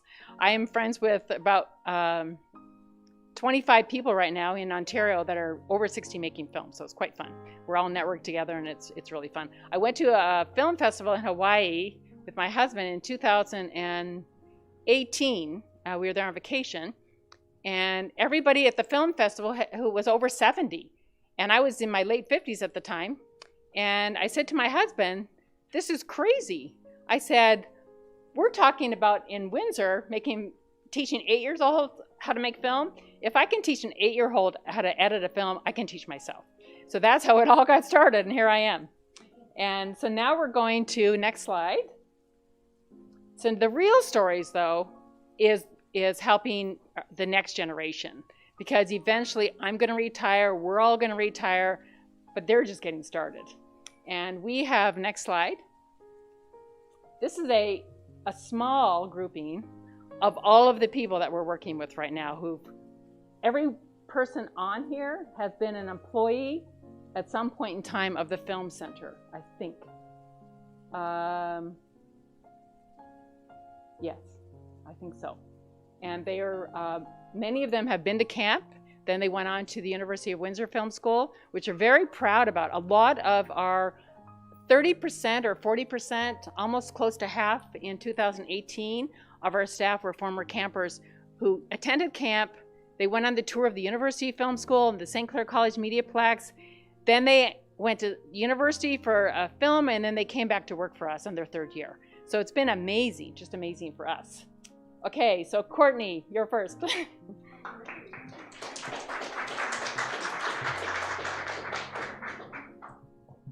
I know I'm a little short, so hopefully you can see me. Sorry, I'm gonna move this down.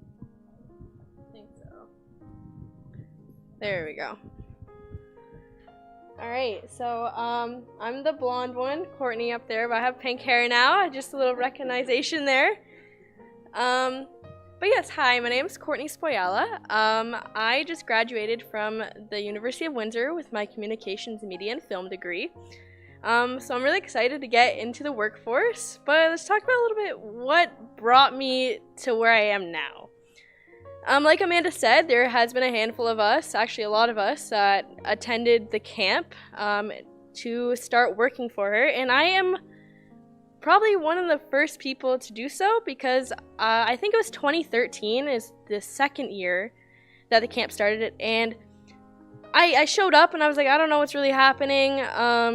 I was like, what's film? What's going on? I knew I liked to take photos, but my grandpa, he was the one that really pushed me to go out and learn new skills, meet with people, and God bless his heart. I love him so much, and I owe it kind of all to him to get it all started. Oh my goodness. So like I said, it brought me into photography and videography.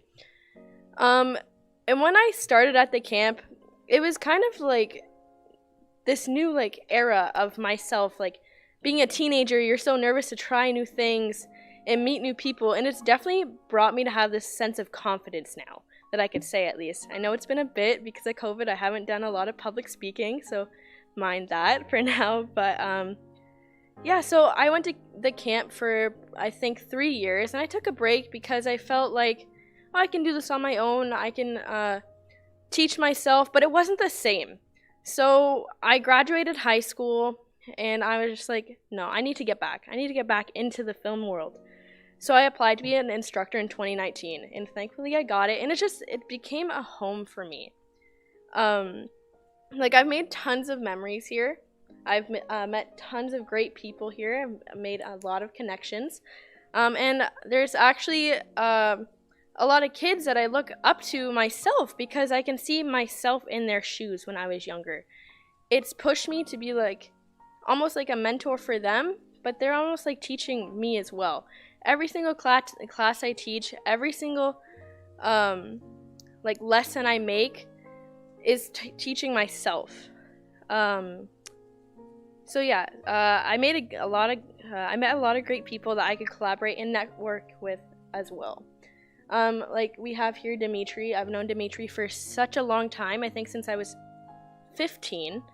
We also met at the camp, and I can call them one of my greatest friends. I learned a lot through working here and in the having this opportunity in general. And it's not just about like the video skills. Yes, the camp was about how do you work a camera, how do you set up a tripod, a microphone, writing a script and storyboarding, all of the things that come with film. That's very important, but it also taught me like those interchangeable skills as well. How to like I learned my own workflow. I'm starting to learn more about public speaking, because I remember actually being like the first year at the camp, all the kids have to come up front and introduce like the film they made, and I was like so scared. I was like, oh my gosh, hi, my name is Courtney. Yeah, I worked on this.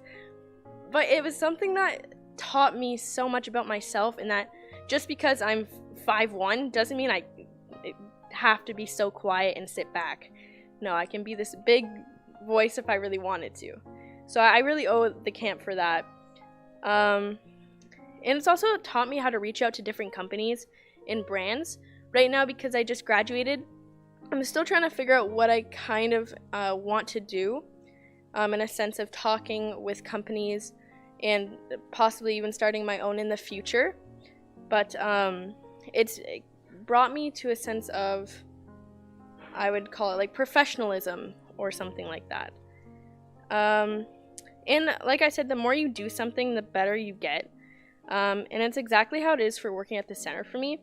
It allows me to work on my craft. So yes, I've been working on it in a film sense since I was 13.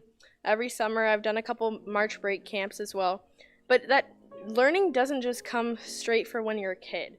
Being an instructor there, I've learned so much with every little mistake I've made when it comes to having to edit things for kids. Like every project you make, whether it's for kids or not, and helping them, you learn with that. And now with working at the center myself, Amanda has given me great opportunities to work with other brands, do corporate videos, editing videos. I also, if you've seen the Senior Views podcasts and webinars, I've promote that on their Facebook page. They're really awesome. I love working with them.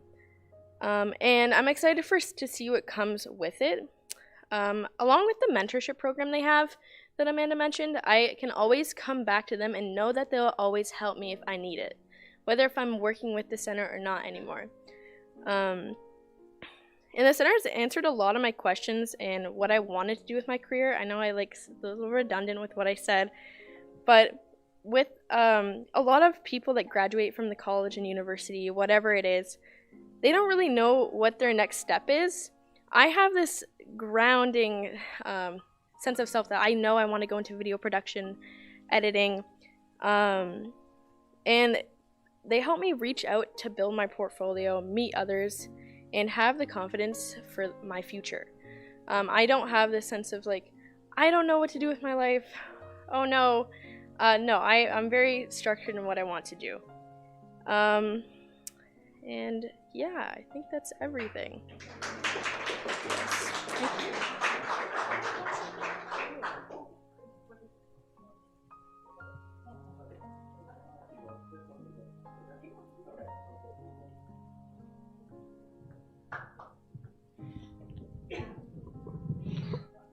All right, hello. No worries. Hello. It's a tough act to follow. This is a great speech, Courtney. Hello, everyone. My name is Dimitri Kalmantis.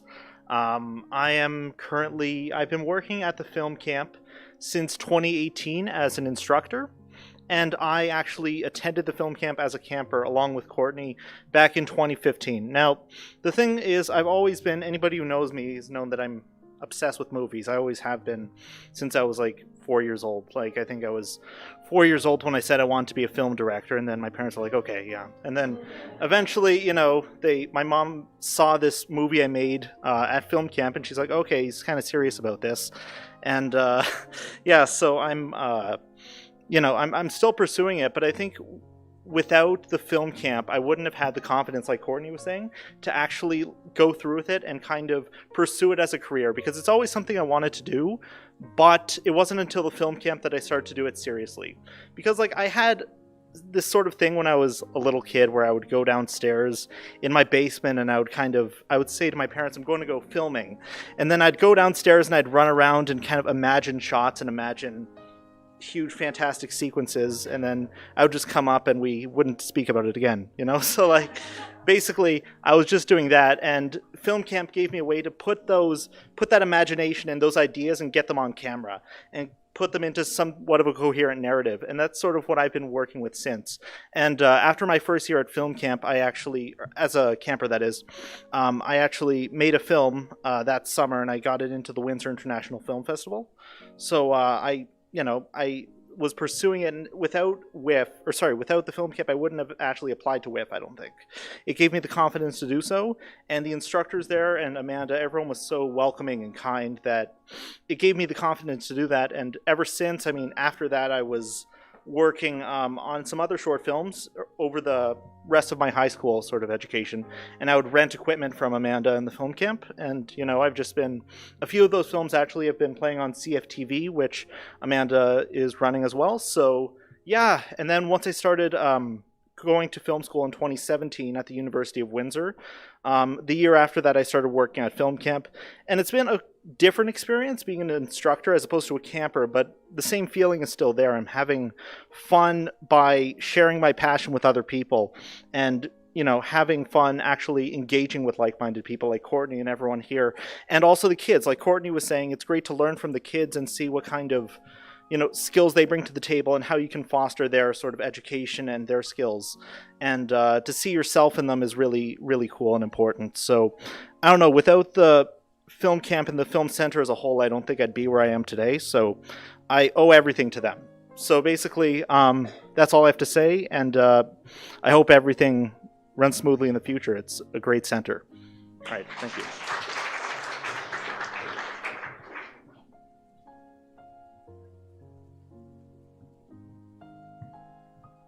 Hi everyone, good evening. My name is Christine Navarro. I apologize if I kind of lag or stutter a bit. Oh, thank you. Thank you so much. I apologize if I stutter a bit. I do have a disability, so that's related to that. I am an immigrant and I came to Canada in 2007, so that's a long way. And I am a storyteller at heart. So ever since I was a kid, my family has always been forced in my creativity. Like my mom always brought me like little fairy tale books. My granddad used to play like Jackie Chan movies and Star Wars and all of that. So that really just kind of grew my imagination. And when I came to Canada, I was worried that I wouldn't have an access to tell my stories anymore. I was worried that my creativity might be stifled because moving to a new country is a whole new experience. And I honed my craft years and years, and it's only in 2017 that I learned about film camp. Like 10 years after moving to Canada, I learned about it. It's kind of illogical to think about it because there's so much creativity in Windsor that it is ridiculous that not a lot of people know about it. I mean, all of us are here, but it's through the University of Windsor that I learned about the film camp. And as I became an instructor there, I found out about this amazing program that teaches the younger kids to tell their stories, tell all these magnificent stories in their heads. Like they're so little. Like I've taught 5-8-year-olds that are like this tiny, but their stories can fill so much. They can fill a whole auditorium. And as I taught in film camp, I realized like this is what the film camp does. This is what the Media Arts Center is going to do in the future. It'll help all of us young creatives to be able to tell our stories. It'll be a space for all of us to gather and actually get the support that we need, to have this space that we can call our own, to have a space where we can gather all the creative energies and put projects forth together. And it is nice knowing that we'll have a support to fall back on. Because, and looking at the reality here, like, unfortunately, a lot of arts fundings get cut, which is really, really unfortunate. But like, if we have the space that we do, like through the film camp, through the Media Arts Center, even if, the budget cuts happen, we'll still have that. And right now, I'm still lucky to be working with Amanda in the film camp, that I have jobs where I can still be creative and still help mentor the future of our film industry, our arts industry, and we can keep telling our stories. So that's all I have to say, but thank you so much.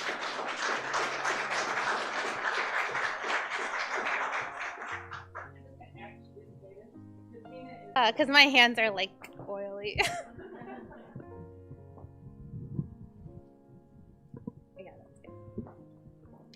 Hello everyone, my name's Ashol. I was up there as you guys could see.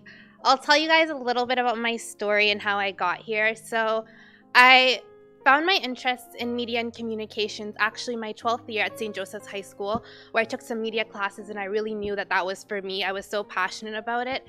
And then I went to the University of Windsor, where I got my degree in communications, media, and film. And then after graduating, I had this plan in my mind. I'm going to start my business and I'm going to get a media job. Well, things don't always go as planned. After so many interviews and so many letdowns, I was like, everyone's like, just move to Toronto, just move to Toronto. I heard that so many times. If I had $1, I could probably afford to live there. How many times people said, move to Toronto? So I was like, I was born and raised in Windsor. I went to school in Windsor. I got my degree here. I want to work here. That's what I put in my mind. So after a year, about so many interviews, I wasn't settling. I was not taking any job that didn't have anything media related in it. That's when I met Amanda. When I called her, it was actually through the Employment Help Center. I called them and I said, don't give me anything if it's not media related. And I called Amanda and I was like, when's my interview? And she's like, there is no interview. I'm like, okay, great. So I was so excited to start. And then after how I started was I made a whole bunch of classes at first, teaching. I made videos. And it was about film. That's how I kind of got into that. So I was more in the media communication side, so she opened my eyes to the film side of things, where I was teaching kids about film, where I was creating YouTube videos. And that's one thing I love, is that she brings so many different opportunities, so many different skill sets. Like this, for example, what we're all doing, this could be practice for when we win our Oscar one day, who knows? So this is all this great experience that she's bringing in. And the multiple opportunities, it's not even just the opportunities, it's how she lets us all incorporate our personal business in what she does.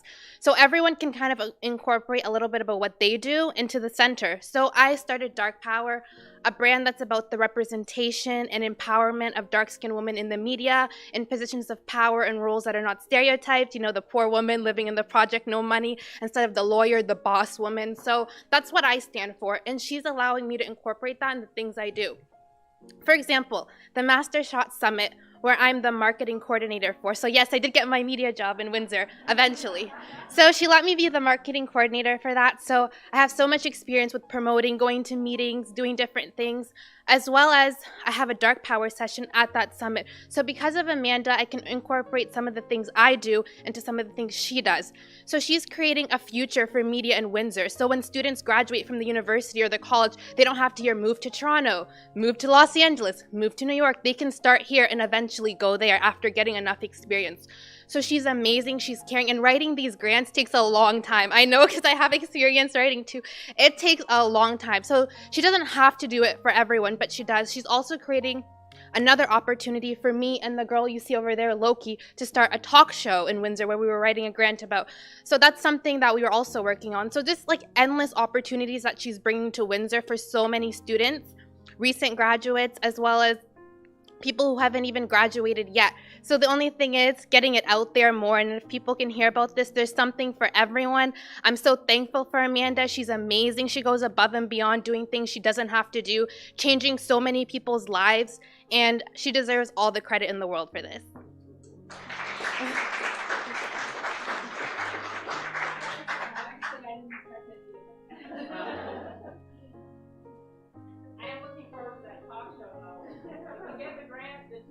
Young ladies, Sean Loki are going to have it on CFTV, and it's going to be interviewing Black people, and we actually were going through all of digital minorities. Yeah, 35 gaps out of 20. Hello everybody, my name is Katie Lenover, and this is my camp story. I had to write it down or else I was going to be talking for about 5 hours. So where to start? I guess just like most stories, we start at the beginning. Throughout my whole life, I've always known that there was something so magnetic and captivating about film, whether it be like the otherworldly visuals in James Cameron's Avatar, or Henry Selick's Coraline. But John Williams' oh, hello, thank you. A little bit for you there. Oh, here I was thinking I was actually tall. John Williams' grand music in the Star Wars saga, or the captivating lightsaber duels and dogfights in The Phantom Menace, Attack of the Clones. Oh my gosh, I love Star Wars. I'm not even going to go on a tangent about that. But I wasn't sure what it was then. But once I found out about the Film Camp for Kids and Youth program, little did I know that my narrow view on the movie world was about to be narrowed. The first time I stepped foot inside my first film camp program was 8 years ago, so I was 9 years old. And that's 1, 2, 3. I'm not even going to count how many movies I made. But I was walking into this new building, into this new program that I had absolutely no prior knowledge about. So naturally, I was terrified. Seeing all this equipment being put together with kids who I didn't know who were twice my size, and expecting to make an entire movie in 1 week, I did not think it was possible. Nor did I think I would enjoy my time there. But little did I know that after I had my first lesson for an introduction to cinema, I fell in love. I imagined myself in movies, and I thought of these I would think of these random movie scenes that I would imagine myself in and imagine filming just I don't know. And and just scenarios in which these epic plots would unfold. Through the guidance of the Film Camp for Kids and Youth organization's directors and counselors, I could slowly see this dream of mine grow. Throughout that first week at camp, I made new friends, I talked with student filmmakers, and I learned the ropes and basics of filmmaking, and I had one ball of a time. I practically had to be dragged from my ankles from the building because I wanted to stay with the cameras and the editing software. It was then that I just fully created my first movie, Escape from Utopia. I'm not even going to talk about that. But it was really, really fun, and it was kind of like my first big introduction to film. Every year, when those 2 weeks of film camp would end, I would count the days and say to myself, I have to wait a whole year again. But as I got older, I was able to learn and retain more information, and I began to see patterns. Things that I was taught during my time at film camp, such as particular writing techniques, camera angles, framing, the structure of a good plot, lighting, characters, just to name a few. But it wasn't until I was about 11 or 12 that I really started to notice where I felt the most comfortable and confident behind in the movie set, and it was behind the camera. In 2016, the film camp had their first year of overnight camp. It was a 1-week session where campers would stay in their own rooms at the Kiwanis Sunshine Point camp. Being in the forested and open location that we were in, it gave us new film locations and opportunities to create new content that was not yet present on the film camp's YouTube channel. In that first year, I was in the group that created the film Stranger People, and in 2017, my group made Angelo. It was in these 2 films that I believe the film camp organization truly brought out my colors. I was mostly behind the scenes filming and editing these movies, and with the guidance of our lessons and the wonderful counselors and film students, I felt strong and confident with my skills and knowledge to help create these movies. Not only has my time at film camp contributed to my personal enjoyment and goals, but has also aided me in my schoolwork. Whenever I was given an art project or an assignment where we had to create a brochure, poster, advertisement, slideshow, anything, whatever it might be, I always thought that I had a bit of an edge. Like I just this thing that I could dive into, like these projects, and I just knew immediately what I was doing. Like I could get lost in the process of creating digital artwork that felt right and just looked fantastic to my eye. I would take note of what I've learned in film camp about poster making and then transfer it into my artwork at school. And since the 7th grade, my time at film camp has only become that much more incredible.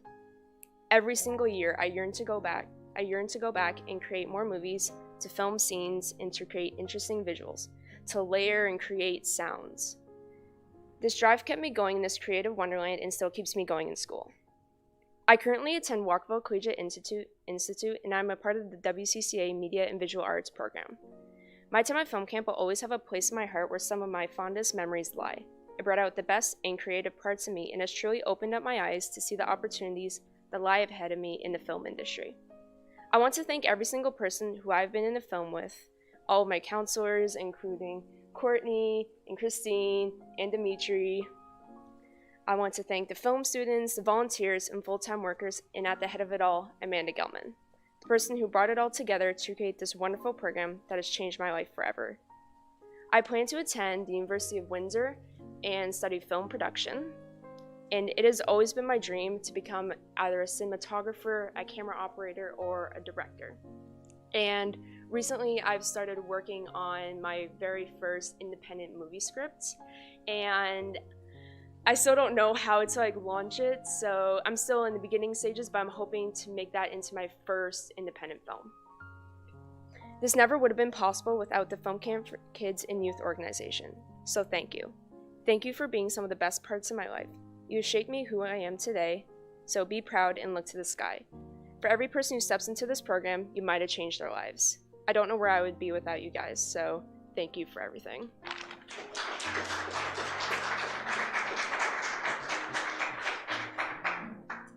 So need I say any more except thank you all for listening. Do you have any questions of any of the young people? Or I can answer some. Otherwise, we're good, and I appreciate your time. And thank you so much. You guys were great.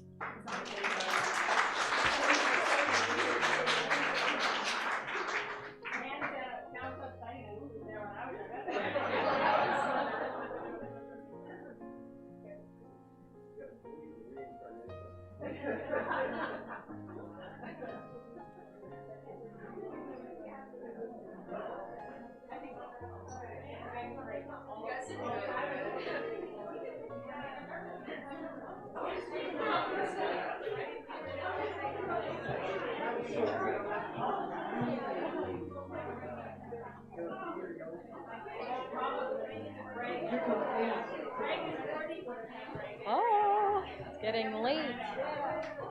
I'm just falling asleep. Yeah.